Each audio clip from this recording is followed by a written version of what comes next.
அப்போ அந்த ஆண்டு சொல்கிறாரு, ஏம்மா நீ என்ன கேட்கன்னு ஒன்றும் தெரியலையே, நான் குடிக்க பாத்திரத்தை நீ குடிப்பியா, நான் எடுக்க ஸ்நானத்தை நான் பெற ஸ்நானத்தை நீ என்ன பெறுவியா, இது கூடுமா,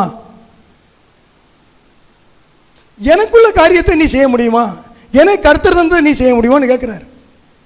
அந்த அம்மா சில பொம்பளை எப்படி தான் இது இது என்ன இது எப்படின்னா இது முட்டாள்தனமாக பேசுவாங்க. ஏன்னா இது அந்த வார்த்தையை மன்னிச்சிடுங்க, என்னன்னு யோசிக்காமல் என்ன கேட்குற நினைக்காம தன் தேவையை மட்டும் முக்கியப்படுத்தி அதற்காக ஏதோ நிமிர்ந்து பேசுகிற மாதிரி.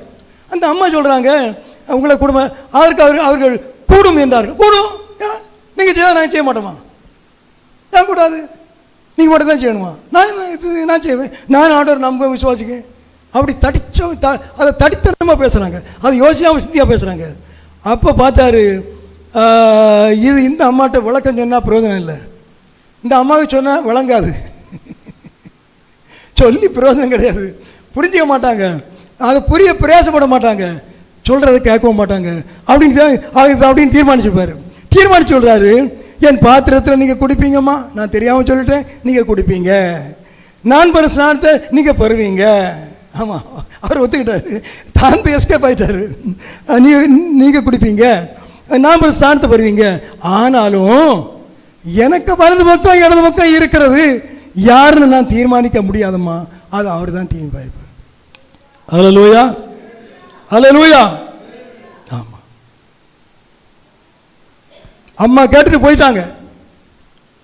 ஆண்டவர் கரெக்டாக அவள் அந்த அம்மாட்ட தப்பிச்சிட்டார், அப்படி தான் சொல்கிறாங்க. நம்மளும் சில இடத்துல தப்பிக்கணும், நியாயம் பேச போகக்கூடாது. ரொம்ப நியாயம் பேச போனால் பிரச்சனை ஆகும், நம்ம தப்பிச்சிடணும். முடியாதும்மா, ஆமாம்மா, தப்பு தான்மா, தப்பிச்சுட்டா நம்ம தப்பிக்கலாம். ஆக்கிற வாழ்க்கையில் இதெல்லாம் ரொம்ப அவசியம். இல்லைன்னா நியாயம் பேசிட்டே இருக்கணும். ஒருவர் எனக்கு செய்த அநியாயத்தை நான் 100 பேர்கிட்ட சொல்லணும், அதோட அந்த ஆட்டை நான் தப்பிச்சிட்டேன்னா பிரச்சனையே இல்லை, எனக்கு சமாதானம். அல்லேலூயா. 100 பேர்கிட்ட சொல்கிற வேலை எனக்கு கிடையாது. புரிஞ்சுதான் இருக்கும். அல்லேலூயா. ஆமாம். அடுத்து பாருங்க, இந்த அம்மா வந்தது தான் உண்டு. ஆண்டவரே ஒரு கதிகலங்க வச்சுட்டு, ஆண்டவருக்கு மனதையும் குழப்பி ஒரு முடிவு கொண்டு வந்துட்டு, அடுத்து இன்னொரு வேலை செய்துட்டு தெரியுமா, இன்னொரு வேலை செய்துட்டு என்னன்னு தெரியுமா இருக்காது.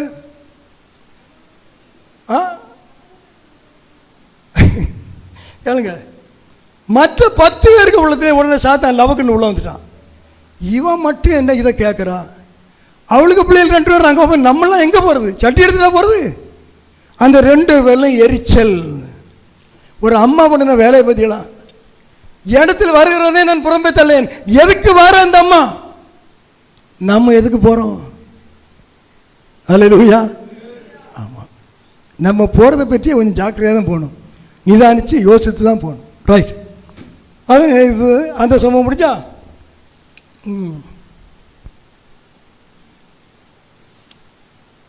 என்ன கேட்குறேன், எதுக்கு கேட்குறேன், எனக்குரியதான் நான் கேட்குறேன், அதெல்லாம் தெரியல.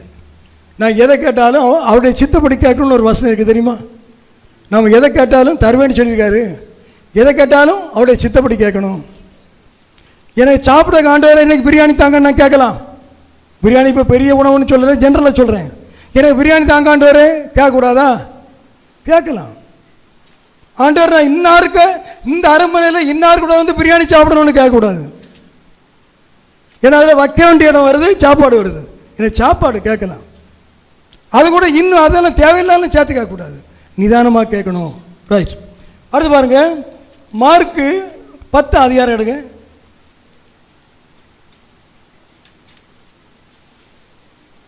மார்க்கு 10 அதிகாரம் 46ஆம் வசனம். அதில் பார்த்தீங்கன்னா, பின்பு அவர்கள் இயேசு சீஷர்களும் எரிகோவுக்கு வந்தார்கள். அவரும் அவருடைய சீஷர்களும் திரளான ஜனங்களும் எரிகோவை விட்டு புறப்படுகிற பொழுது திமேயுவின் மகனாகிய பரிதிமேயு என்கிற ஒரு குருடன் வழியருகே உட்கார்ந்து பிச்சை கேட்டுக்கொண்டிருந்தான்.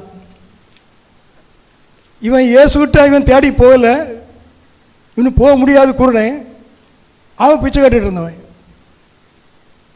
ஆனால் என்னிடத்தில் வருகிறவனை புறம்பை தள்ளுவதில்லைன்னு ஏன் சொன்னார். அது ஒரு ஃபிசிக்கலாக போகிறது மாத்திரம் இல்லை, நம்ம ஜெபத்திலையும் போகலாம், ஒரு ஆள்கிட்ட சொல்லியும் விடலாம். நம்ம உள்ளத்தில் உள்ள காரியம் அது. இயேசுட்ட போகிறதும் தூர போகிறதும் நம்முடைய இருதயத்தின் காரியங்கள். புரிஞ்சுடுங்க. ரைட். அவன் கூப்பிடு, அவன் என்ன பிச்சை கட்டுறான். அவன் என்னன்னா இயேசு வருகிறார்னு கேள்விப்பட்டு, இயேசுவே தாவீதின் குமாரனே எனக்கு இறங்கும் என்று கூப்பிட தொடங்கினான். அவன் பிச்சைக்காரன், அவன் குருடன். ஆனால் பரிசேயருக்கு வேதபாரருக்கு இல்லாத அறிவு இவனுக்கு இருந்தது. அது என்ன? தாவீதின் குமாரனே இயேசுவே. அவங்க இது மற்றவங்களுக்கு இது யாரும் தெரியல. இயேசு என்று பேட்டுவாயன்னு பைபிளில் இருக்கு. இப்போ அதை அறிஞ்சிருக்கான். இயேசுவே தாவீதின் குமாரனே எனக்கு இறங்கும் என்று கூப்பிட தொடங்கினான். ஒரு தொடக்கம் வரணும் பார்த்துடுங்க. நான் அடிக்கடி சொல்லுவேன், சில காரியங்களை பேசி இருப்போம், தொடங்க மாட்டோம், அது நடக்காது. ஒரு தொடங்கினா அது ஓடும். போட்டால் கிடைக்கும், தொடங்கினா தொட்டா ஓடும். ஆமாம், அது இவன் தொடங்கினான். அப்போ தொடங்கினோடனே என்ன நடந்து, அங்கே கூட போனாலாம் ஏன்னா கொஞ்சம் கூட்டம் ஆள் இருக்கும்ல, எல்லாரும் அதட்டுறாங்க. டேய் பேசாமல் இருடா, பேசாமல் இருடா. எப்படி என்ன வார்த்தைகள்லாம் சொன்னாலும் தெரியல, பேசாமல் இருடா. ஏன்னா தட்டுனாங்களோ தெரியல, அதட்டினார்கள். அவனோ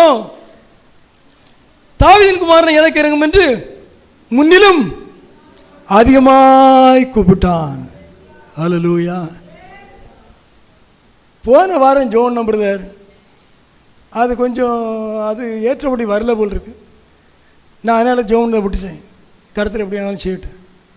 எப்படி போன வாரம் ஜோன் இருக்கா, அது ஒன்று எனக்கு கூட சரியாக தெரியல, வரும் போல் தெரியல, அதனால் ஜோம் பண்ணதை விட்டுட்டேன் அப்படின்னு சிலவங்க சொல்லுவாங்க. இந்த குருடனுக்கு இருந்த வெளிச்சம் நமக்கு அநேக காரியங்கள் இல்லை. இவன் கூப்பிட்டான், தடுத்தாங்க, கூப்பிட்டுட்டே இருக்கான். தொடங்கினான், தொடக்கம் சுலபமாகல, வர வர அதிகம் ஆகுது. உங்களுடைய விண்ணப்பங்கள் கேட்கப்படாதது போல் இருக்குமானால், உங்களுடைய விண்ணப்பங்களுக்கு எதிர்ப்புகள் இருக்குமானால், கர்த்தர் உங்களுக்கு விசேஷமான ஒன்றை வைத்திருக்கிறார் என்பதை நீங்கள் அறிந்து கொள்ளுங்கள். ஹல்லேலூயா. உங்களுடைய விண்ணப்பங்களுக்கு பதில் கொடுக்கிறது சூழ்ந்து நிற்கிற ஆட்களோ ஜனங்களோ அரசியல் சட்டமோ எதுவும் அல்ல, தேவனாகிய கர்த்தர் மாத்திரமே. ஹல்லேலூயா. அவன் வந்துட்டு முன்னில் அதிகமாக சாப்பிட்டான், இது சத்தம் போட்டான். அப்போ எல்லாரும் அதட்டுறாங்க, சத்தம் போடாடா, சத்தம் போடாடா, கூப்பிடாடா. இப்போவும் சொல்கிறாங்களே ஜோம் பண்ணாங்க, ஜோம் பண்ணாங்க. நேற்றைக்கு மத்தியாசோடு போயிருந்தேன். அப்போ இந்த கடை பக்கத்தில் நான் போயிட்டு வரும்போது ஒரு என்கிட்ட வந்து ஒரு தம்பி தான், வாலிப தம்பி தான், சார் என்ன கொஞ்சம் ஜோம் பண்ணோன்னு சொன்னான். அந்த கடையை விட்டு வெளியே இறங்கி நிற்கிறேன். என்ன தம்பின்னு கேட்டேன். நைட்டில் அடிக்கடி புல்லா சொப்பனைகள் வருது, பாம்புகள்லாம் அந்த மாதிரி இருக்குது, ஜோம் பண்ணணும்னு சொன்னான். அப்போ நான் அதில் வெளியே தான் நின்று அதில் அந்த ரோட்டில் நின்று ஜோம் பண்ணிட்டுருக்கேன், தயதை கவி ஜோம் பண்ணிட்டுருக்கேன். நாம் ஏதோ பப்ளிக்கில் அல்லது ஆஸ்பத்திரியில் எல்லாம் ஜோம் பண்ணால் நான் ஜெபிக்கிற வார்த்தை அந்த பேஷண்ட்டுக்கு வேணா கேட்கும், அடுத்தவங்களுக்கு என்ன செய்யாது, கேட்காது. அவ்வளோ அமைதியாக தான் பண்ணுவேன். ஏன்னா ஆஸ்பத்திரினா என்னன்னு தெரியும். ஆஸ்பத்திரியில் போய் அந்நிய பாஷை பேசி ஊன்னு டான்ஸ் ஆடுற கூட்டம் கிடையாது. நாம் அப்படி சில ஆள் இருக்காங்க, அவங்க ஜவுனி முடிச்சுட்டு நிற்பாங்க. பிறகு போகலாமா, நாங்கள் போட்டுமான்னு பேஷண்ட்டை பார்த்து கேட்பாங்க. எது கேட்பாங்க? சரி, நமக்கு அதில் அமைதியாக ஜோம் பண்ணிட்டு ஆறுதலும் வார்த்தையும் சொல்கிறேன். நான் இந்த தம்பி ஜோன்ட்ருக்கேன். அப்போ ஒரு ஆள் வந்தார், அப்படி என்ன பார்த்துட்டு போகிறாரு, கடைக்குள்ளே போகிறாரு. இவனுக்கு ஏசுகிட்ட ஜவுனுக்கு வேறு இடம் கிடையாது. ஏசுகிட்ட இங்கே இருந்தால் ஜவுனுமா அப்படின்னு பேசிட்டு போகிறாரு. நான் கொஞ்சம் பண்ணிகிட்டு இருக்கேன். ஆமாம் பாருங்க, ஒரு ஜோம் பண்ண கூட தடைகள் எப்படிலாம் வருது பாருங்க. இது நேற்றைக்கு நடந்தது. நினச்சிக்கிட்டேன், பாவம் தெரியாத ஆட்கள், அறியாத ஆட்கள் என்ன செய்கிறது, அவளுக்காக ஜெபம் தான் பண்ணணும். ஆமாம், அவன் இங்கே தடுத்துறாங்க, அதிகமாக கூப்பிட்டான். அப்போ இயேசு அதிகம் கூப்பிட்டோன்னே இயேசு என்ன சொன்னார்? அவர்களை அழைத்து வர சொன்னார். இயேசு அழைத்து வர சொன்னார். அதிகமாக நீங்கள் கூப்பிட்டால் இயேசு உங்களை அழைத்து வர சொல்லுவார். தடைகளை மாற்றி அந்த கொண்டு வாங்க, பிரச்சனை என்ன வரட்டுங்க, அழைத்து வர சொல்லுவார். அதிகமாக கூப்பிடுறீங்களா? தடைகள் வந்தாலும் தாண்டி கூப்பிடுறீங்களா? அதுதான் பிரச்சனை. சில சமயம் நம்முடைய ஜெபத்திற்கு சில நோய்கள், சில வியாதிகள், சில இழப்புகள், இப்படிப்பட்ட சூழ்நிலைகள் தடையாய் வரலாம். தெரியுதா? சில நோய்கள், சில இழப்புகள், சில பாரங்கள், எதிர்பாரா பிரச்சனைகள், இது கூட தடையாக இருக்கலாம். அப்படியெல்லாம் வரும்போது நாம் செய்ய வேண்டியது என்ன? அதிகமாய் கூப்பிட வேண்டும். அதிகமாய் கூப்பிட்டால் நமக்கு ஒரு போகக்கூடிய திராணி இல்லாட்டாலும் அழைத்து வாருங்கள் என்று ஒரு கட்டளை உண்டாகும். யாரோ நம்மை கரம் பிடித்து அழைத்து செல்வார்கள். யாரா தான் இருக்கும்? சத்தம் போடாதான்னு சொன்னான்ல, அவன் தான் இருப்பான். அவன் தான் உடனே ஏசப்பா சொல்றான்ல கூட்டு போறான். நல்ல கவனிங்க. உடனே நின்று அவனை அழைத்து வந்தார். 49ஆம் வசனம். அவர்கள் இயேசு நின்று அவனை அழைத்து வர சொன்னார். அவர்கள் அந்த குருடனை அழைத்து திடன்கொள், எழுந்திரு, உன்னை அழைக்கிறார் என்றார்கள். நல்ல கவனிங்க. யார் இவங்க? முதல்ல சத்தம் போடாத சும்மா இருந்து சொன்னவங்க தான். அப்படி தான் எடுத்துக்கிடுவோம்.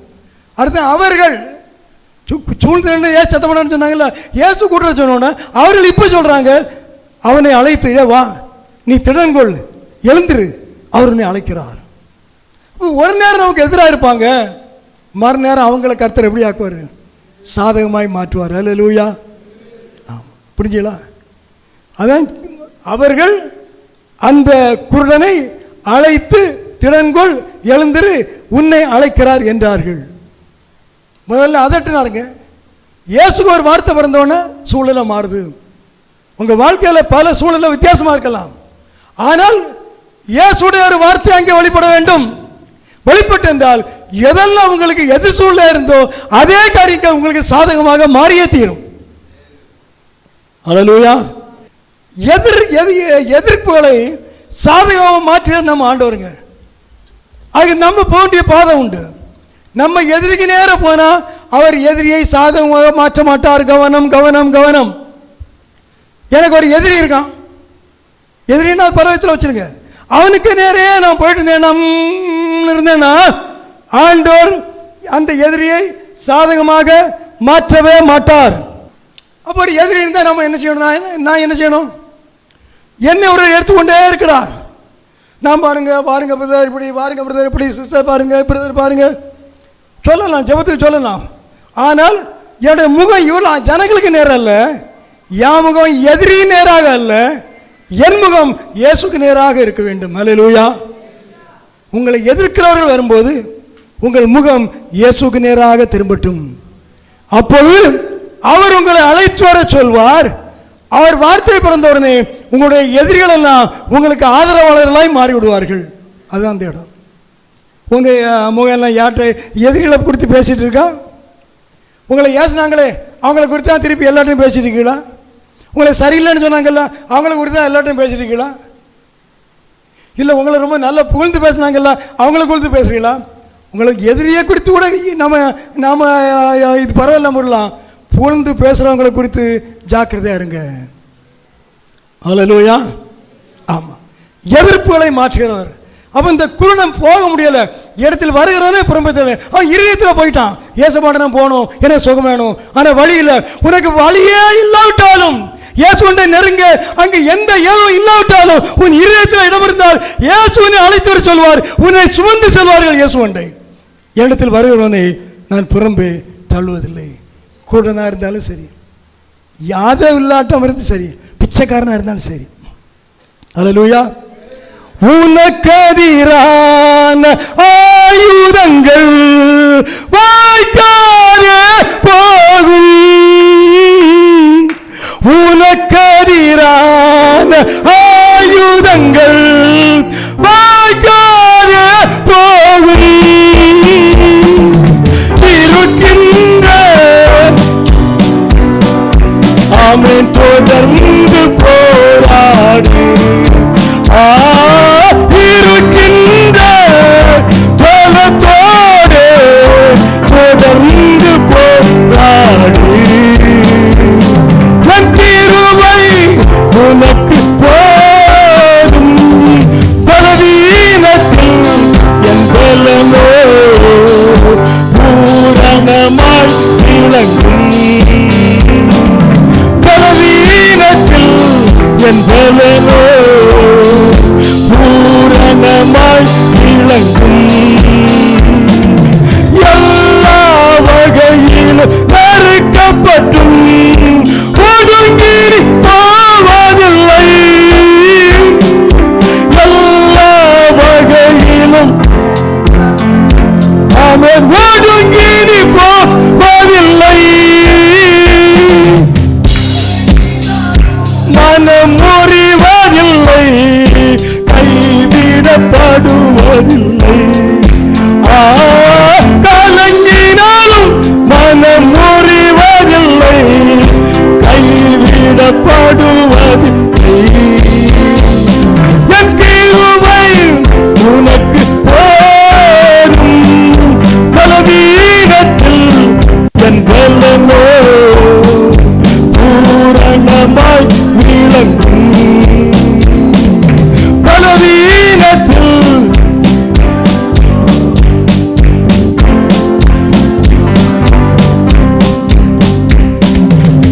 ஏழையாக இருந்தாலும் சரி, பிச்சைக்காரனாக இருந்தாலும் சரி, கூப்பிடுகிற இருதயம் அவனுக்கு இருக்குமானால், முன்னிலும் அதிகமாக கூப்பிடுகிற இருதயம் இருக்குமானால், முன்னிலும் அதிகமாக ஜெபிக்கிற அனுபவம் இருக்குமானால், நீ நடந்து தடை போன்ற அவசியம் இல்லை. உன்னை சுமந்து செல்ல அவர் கட்டளையிடுவார். அல்லேலூயா. கண்களையும் திறப்பார். அல்லேலூயா, அல்லேலூயா, ஸ்தோத்திரம். அடுத்த ஒரு சின்ன குறிப்பு மட்டும் நான் சொல்ல விரும்புகிறேன். அவன் அடுத்து பாருங்க, கூட்டுவாங்கன்னு சொன்ன உடனே அதில் மார்க்கில் எழுதியிருக்கும், அவன் மேல் வஸ்திரத்தை தூக்கி எறிஞ்சிட்டு போனானா. அந்த பிச்சைக்காரன் ஏதோ ஒரு பழைய துண்டை போனா தோட்டத்து போல போட்டிருப்பான், டவல் மாதிரி தூக்கி வீசிட்டான். இதை போட்டு நான் ஏசப்பாட்ட போகக்கூடாது, இது வேண்டாம், இது சரியில்லை, வேறுபாடியாக போகலாம். இந்த அழுக்கு துண்டை போட்டு போகிறதில்லை. இயேசுவாட்ட போகும்போது தேவையில்லாத எல்லா சுவாபத்தின் காரியங்களையும் பழக்கங்களையும் தூக்கி தூர வீச்சிட்டு போங்க. அப்படி நான் இதெல்லாம் நான் செய்ய மாட்டேன், என்ன நான் இப்படிப்பட்ட காரியத்தினால தான் பொருத்திட்டு இருக்கிறேன், என்கிட்ட இவ்வளோ பிரச்சனை இருக்குது, இவ்வளோ அசுத்தங்களும் அசங்கியங்களும் இருக்குது, அதெல்லாம் விட்டேன், தூக்கி எறிஞ்சிட்டேன், நான் பாரு. விட வேண்டியதெல்லாம் விட்டுக்கிட்டு அவர்கிட்ட ஓடி போனா அவர் இது பூர்ணமாய் ஆசீர்வதித்து அனுப்புவார். அல்லேலூயா. என்னிடம் வருகிறவனை அவன் அந்த கலனுக்குள்ள ஒரு போர்வையை கிழிஞ்சதை பொருத்தி இருந்தாலும் நீ தூக்கி எறிஞ்சிட்டு அவர்கிட்ட போகலாம். போண்டிய பிரகாரம் போனால் அவர் நம்மை கைவிடாத தேவன். இயேசு நம்மை கைவிடாத தேவனுங்க. இயேசு நம்மை கைவிடாத தேவன். நீங்க நம்பலாம். நம்புறவன் பாக்கியவான். நீங்களோ சூழ்நிலை நம்புறீங்க, கையில் இருக்க பணத்தை நம்புறீங்க, தொடர்புள்ள ஆட்கள் நம்புறீங்க. இல்லை, அவரை நம்புகிறவன் பாக்கியவான் என்று மீண்டும் சொல்லுகிறேன். இது எனக்கு தான் முதல்ல, உங்களுக்கு ரெண்டாவது தான். உண்மை தான் சொல்றேன். அல்லேலூயா. ரைட். அடுத்து பாருங்க, இப்போ ஒரு கேள்வி கேட்குறேன். ஏசப்பா என்கிட்ட வாங்கன்னு சொன்னார். அவர் விசுவாசத்தின்படி உங்களுடைய விசுவாசத்தின்படி உங்களுக்கு செய்கிறவரா, உங்கள் விருப்பத்தின்படி எல்லாம் செய்கிறவரா? விசுவாசத்தின்படி. சகோதரன் சொல்லுங்க. இவங்க இந்த ஆள் கொஞ்சம் வித்தியாசமான ஆளாகும், எங்கேயாவது இதை பிடிச்சி வச்சுட்டு பேசுவாருன்னு சொல்லி, அப்படிதானே? இல்லை, விசுவாசத்தின் படிச்சு வரா, விருப்பத்தின் படிச்சு வரா? விசுவாசத்தின்படி. சகோதரர்கள், நான் கேட்கும்போது நீங்கள் பேசுங்க, ஒன்றும் இல்லை.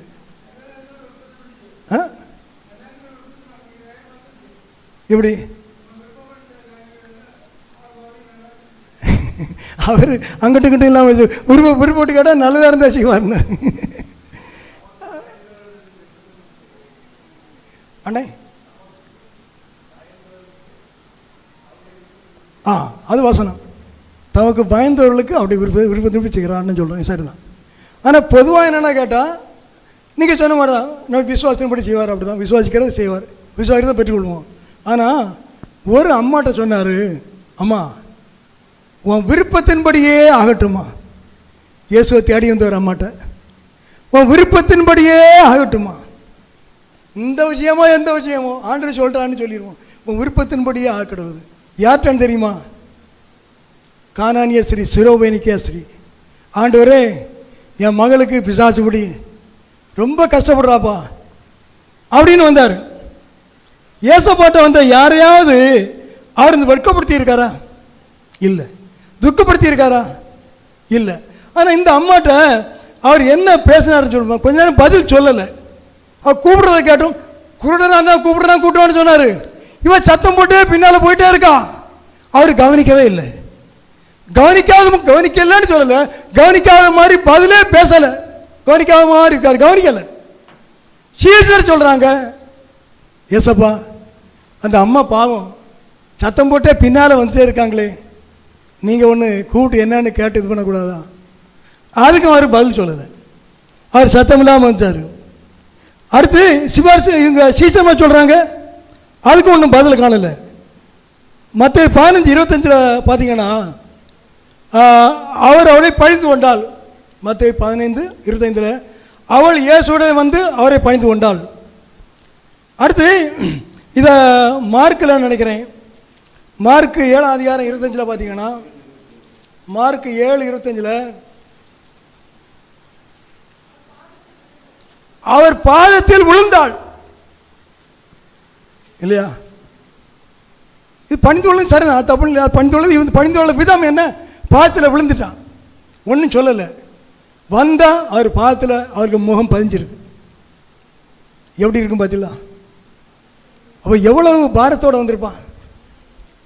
இவ்வளோ பாரத்தோடு வந்து அவளை இயேசு கவனிக்கலன்னு நினைக்கலாம்? இவ்வளோ பாரத்தோடு வந்தவளை என்னென்னு ஆர்டர் கேட்கலன்னு நினைக்கிங்களா? இது மனுஷ கேள்வி, நமக்கு தேவையில்லை. இயேசு கிறிஸ்து செய்கிற சில காரியங்கள் அது ஒரு மனிதனுக்கு வழங்கலைன்னா ஏன் அது தப்புன்னு சொல்லக்கூடாது? அவர் சொல்கிறதை ஏற்றுக்கிடணும். அல்லேலூயா. குறிப்பிட்ட சில இடங்களை சொல்கிறேன். அவரை பெற்றோர் சொல்கிற காரியங்களை பிள்ளைகள் வந்து எல்லாம் கேட்கலாம், என்னன்னு கேட்கலாம், படிக்கலாம், எல்லாம் சொல்லிக் கொடுக்கணும், நம்ம கடமை. ஆனாலும் சில காரியங்கள் இது இருக்கட்டும், அது ஏன்னு கேட்கும்போது இல்லை இது இருக்கட்டும்னு சொன்னால் பிள்ளைகளை என்ன செய்யணும்? கேட்கணும். ஏன் அப்படி தான், ஏன் அப்படி கேட்கக்கூடாது? கேட்க வேண்டியதுக்கு ஏன்னு கேட்கணும், கேட்க வேண்டாதுக்கு ஏன்னு கேட்கக்கூடாது. அப்போ தான் சர்ச்சிலையும் போதனை சொல்கிற சில காரியங்களை நாங்களாம் எல்லாம் விளக்கம் சொல்ல தானே செய்கிறோம். ஆனாலும் சில காரியங்கள் வரும்போது சரி பரவாயில்ல இருக்கட்டும்னு சொன்னால் அதை விட்டுறணும், பாரத்தை விட்டுறணும். இல்லாமல் இருந்தால் அது கேட்குறவங்களுக்கு தான் பிரச்சனையாக இருக்கும். ஆமாம், அதான் அதில் உள்ள பாருங்க. இவன் நேரம் வந்து விழுந்துட்டான், பாதத்தில் விழுந்துட்டான். பாதத்தில் விழுந்து கேட்குறான். ஆண்டவர் சொன்ன பதில் என்ன தெரியுமா? என்ன சொன்னார்? ஏம்மா, நான் என்னுடைய ஜனங்களுக்காக வந்தம்மா, உனக்காக வரல. பிள்ளைகள் தின்னுட்ட அப்பத்தை நாய்க்குட்டிகளுக்கு போடக்கூடாதுன்னு சொன்னார். இது கஷ்டமான வார்த்தையா இல்லை லேசான வார்த்தையா? ஆதரவான வார்த்தையாங்க. கஷ்டமான வார்த்தை இல்லை. அவனுக்கு அர்த்தம் என்ன? நீ ஒரு நாய், உன் புள்ள ஒரு நாய்க்குட்டி, அப்படி தானே மனுஷன் சொல்லுவான். எப்படி அவனுக்கு தெரியாது? ஆண்டவர் சொன்னது அப்படி. பிள்ளைகளுக்குள்ள அப்பத்தை நாய்க்குட்டியை போடக்கூடாது. நாமெல்லாம் யார் பிள்ளைகள நாய்க்குட்டியா? அதுக்கு முன்னால் இன்னைக்கு பழைய சிஸ்டம் கிடையாது. அப்படி பார்த்தா நம்மளும் நாய்களும் நாய்க்குட்டிகள் தான் முதல்ல. இன்னைக்கு பிள்ளைகள், இன்று பிள்ளைகள், நேற்று அப்படி சொல்கிறாரு. அப்படி சொன்னோன்னே இப்போ இவர் மனைவி கணவன்ட்டு ஒரு காரியம் கேட்குறான். ஏம்மா இதெல்லாம் உனக்கு தேவையா? உனக்கு இதெல்லாம் தேவையில்லைன்னு சொன்னான். போ உமட்டையும் போய் கேட்டுன்னு ஒரு மனுஷன்னு, உமட்டையும் நான் வந்து கேட்டேங்கல்ல ஒரு மனுஷன்னு போகிறேன். புற மாப்பிள்ளை கிட்ட போனாலும் வேண்டாம் போங்க இல்லையா? அப்படி நீங்களும் சொல்ல மாட்டீங்கல்ல, நீங்களும் நல்ல பிள்ளைகள். போல இவன் பின்னாலே நடக்கணும், தொங்கலை பிடிச்சிட்டு. நாய்க்குட்டிக்கு போடக்கூடாதும்மா. அந்த அம்மா என்ன சொல்கிறான்னு தெரியுமா? அந்த அம்மாவுக்கு சூடு சொரணே கிடையாது. பற்றிலாம் ஆண்டவர்கிட்ட சூடு சொரணே இருக்கக்கூடாது, அதை காட்டக்கூடாது, யார்கிட்டையும் இருக்கக்கூடாது, தேவையானபடி தான் இருக்கணும். அந்த அவர் உடனே சொல்லிட்டான், ஆண்டவரே நீங்கள் சொன்னது தப்புன்னு நாம் சொல்லுவோம், ஜனங்கள் சொல்லுவாங்க. அந்த அம்மா சொன்னது என்ன தெரியுமா? ஆண்டவர் நீங்கள் சொன்னது சரிதான்ப்பா, ஏசப்பா சரிதான், நான் நாய் தான், என் பிள்ளை நாய்க்குட்டி தான், பிள்ளைகள் டேபிளையும் சாப்பிட்டோம், கீழே இந்த சின்ன பிள்ளை தப்பி தவிர போட்டோம்ல, அதை நாங்கள் சாப்பிடுவோம், அதை என் பிள்ளைக்கு கொடுங்க. எப்படி இருக்கு? நல்லா இருக்கா? நீங்கள் இதில் எந்த இடத்துல இருக்கீங்க? கரெக்டாக பதில் நெத்தி அடிக்கி கொடுக்குற இடத்துல இருக்கீங்களா? இல்லை, நான் நாய்க்குட்டி தான். அப்போ நீங்கள் சொன்ன சரிதான்ப்பா, ஆனாலும் இப்படி ஒன்று இருக்குல்ல, அது செய்யுங்க. அல்லேலூயா. அவள்கிட்ட தான் சொன்னார். என்ன சொன்னார்? அழகாக சொன்னார். மத்தேயுல இருக்கும், நீ விரும்புகிறபடி ஸ்திரீயே, நீ விரும்புகிறபடி உனக்கு ஆக்கடவுது. மத்தேயு 15:28. ஏசு அவளுக்கு பிரேத்திரமாக, ஸ்திரீயே உன் விசுவாசம் பெரிது, விசுவாசமும் பெரிது, நீ விரும்புகிறபடி உனக்கு ஆக்கடவுது. அந்நேரமே அவள் மகள் ஆரோக்கியமானாள். ஸ்திரீயே உன் விசுவாசம் பெரிது. விசுவாசனால தான் இவ்வளவு தடைகளை தாண்டி வர. நீ விரும்புகிறபடி, நீ சொன்ன பதில் அநேக இடத்துல வரும். அவள் சொன்ன வார்த்தை நிமித்தம், நீ சொன்ன வார்த்தை நிமித்தம், அவள் சொன்ன வார்த்தை நிமித்தம். தாவீது அப்படிதான், அபியால் சொன்ன வார்த்தை நிமித்தம் தப்பு வச்சிட்டாரு. நம்முடைய விருப்பத்தின்படியெல்லாம் பெற்றுக்கொள்ள ஒரு வழி இருக்கிறது. இது இந்த அம்மாவுடைய வழிதாங்க. பதிலே இல்லை, கவனிக்கவே இல்லை. தேவையான காரியத்துக்கு சோர்ந்து போகாதுங்க, தேவையில்லாத காரியத்துக்கு முன்னெடுக்காதுங்க. தேவையான காரியத்தில் சோர்ந்து போகாதுங்க, தொடர்ந்து ஓடுங்க, உறுதியாக பிடிங்க. அதிகமாக தடை வருதுன்னா உங்களுக்கு அழைப்பு மேன்மையானதுன்னு அர்த்தம். அதிகமாக பிரச்சனை போற நடைமுறை கிறிஸ்தவத்துக்கு சபை வரட்டும், அதைத்தான் நான் விரும்புகிறேன். பேச்சிலே அல்ல தேவனுடைய ராஜ்யம், பேச்சிலே அல்ல பலத்திலே இருக்கிறது. பலத்திலே சபை வரட்டும். கர்த்தர் உங்களை பூர்ணமாய் ஆசீர்வதிப்பாராக.